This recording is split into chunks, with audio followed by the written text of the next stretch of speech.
ఒక విచిత్రమైనటువంటి ఆవేదన కలిగించే పరిణామం ఏంటంటే, నాకసలు మనం క్రమంగా ఈ దేశంలో అని గాదు.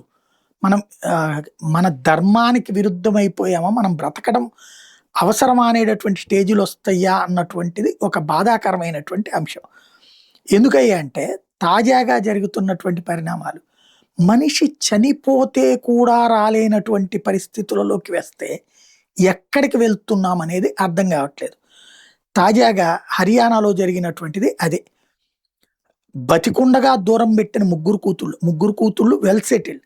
కానీ బతికుండగా రాలేదు. చచ్చిపోయిన తర్వాత ఒక రూ. 5,100 వృద్ధాశ్రమానికి డబ్బులిచ్చి, మీరు తీసుకెళ్ళి తగలబెట్టండి లైవ్‌లో చూస్తామని చెప్పినటువంటి ఉదంతం ఇప్పుడు సంచలనం సృష్టిస్తోంది.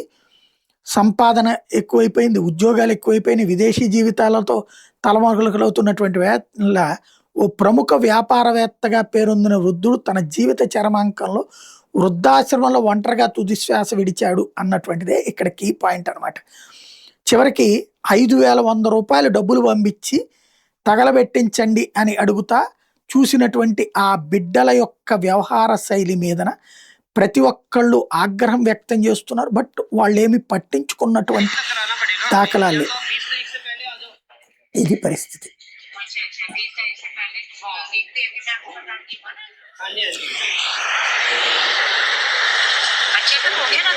हाँ बिल्कुल अच्छे से करें।